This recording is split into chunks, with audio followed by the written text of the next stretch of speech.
Right now, buried somewhere inside your memory, there is a version of you that you would do almost anything to erase. You haven't thought about it in years.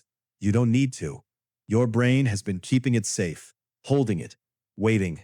And one day, while you're brushing your teeth, or reaching for a light switch, or lying in the dark just before sleep, it will drag that memory back into the room, and you'll physically flinch at a person who no longer exists.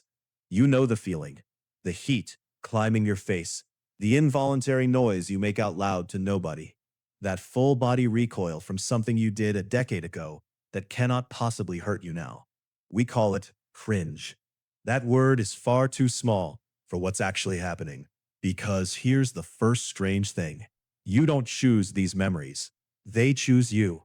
They arrive with no trigger, no warning, crossing years of distance like they've been tracking you the whole time. And when they land, they don't feel like memories. They feel like attacks. So the obvious question is, why? For most of your life, you've had a comfortable answer ready. You cringe because you've grown. Past you was awkward, naive, embarrassing, and present you can finally see it clearly. The cringe is just the gap between who you were and who you've become. It's the sound of progress. It's a nice explanation, reassuring even. It makes you the hero of your own story, the wiser version, looking back on the fool you used to be. There's just one problem. It doesn't survive contact with the evidence. Think about what actually makes you cringe. It's almost never the big things, not the real mistakes, not the ways you genuinely hurt someone. Those bring guilt, regret, a heavy sadness that sits in your chest, but not cringe. No, the memories that make you writhe are almost always absurdly small.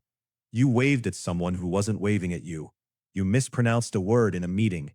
You laughed a beat too loud at a joke nobody else found funny. You said "you too" when the waiter said "enjoy your meal." Events so trivial that not a single other human being on earth remembers them. Events that change nothing. And yet your brain has preserved them in perfect, humiliating detail. And it replays them with more force than things that genuinely mattered. That's the contradiction. If cringe were really about wisdom, it would hunt your worst decisions. Instead, it hunts your most forgettable moments.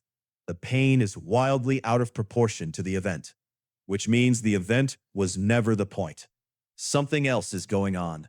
Not in your past, in your brain. Right now. Tonight. Every single time you remember. Here's where it turns strange. You believe your memories work like photographs. Snapshots of things that happened. Filed away somewhere in the back of your mind. Waiting to be pulled out and looked at, exactly as they were. They don't. Neuroscientists found something unsettling about how memory actually works. Every time you recall a memory, you don't retrieve it. You rebuild it. And in that instant of rebuilding, the memory turns soft, editable, fragile. It's called reconsolidation, and it means the simple act of remembering physically alters the thing you remember. So, sit with what that does to cringe. You are not remembering that awkward moment from 10 years ago. You are remembering the last time you remembered it, which was already a copy of the time before that. You're holding a photograph of a photograph of a photograph. And with every new copy, your brain presses a little harder on the shame, sharpens the edges, deepens the color.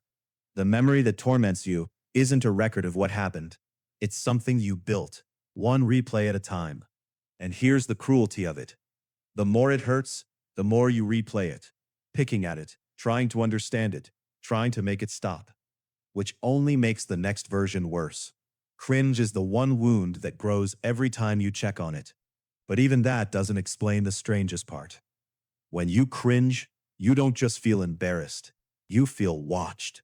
You relive the moment as if a crowd were staring, judging, filing your mistake away forever.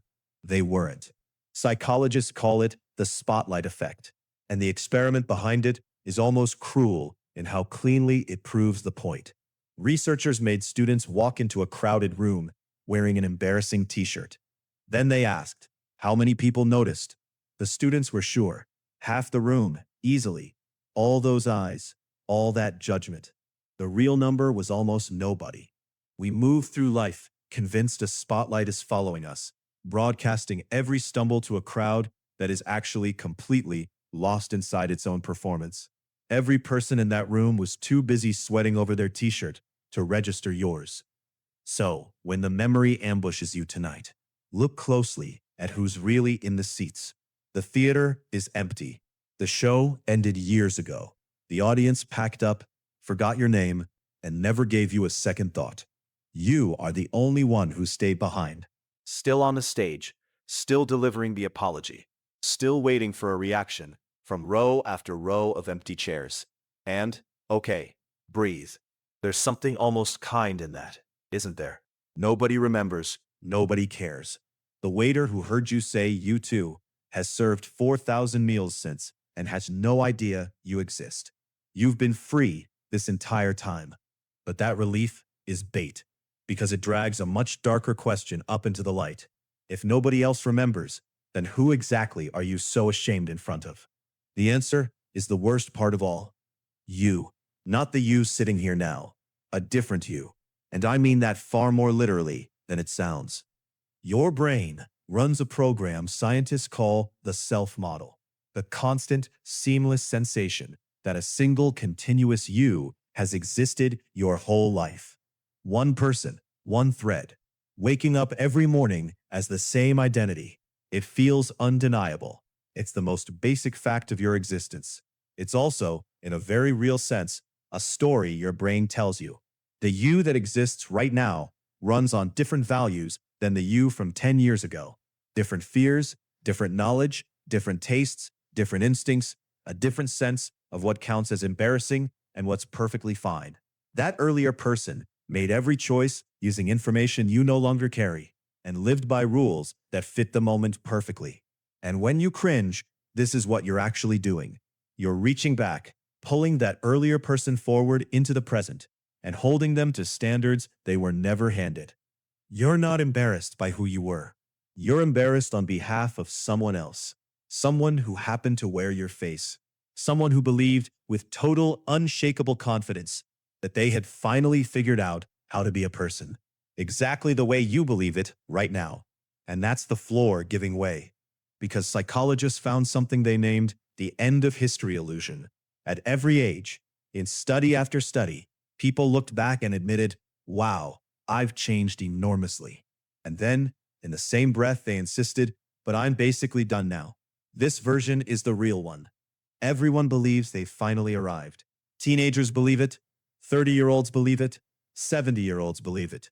And every single one of them, given a few more years, looks back and cringes at the person who was so certain.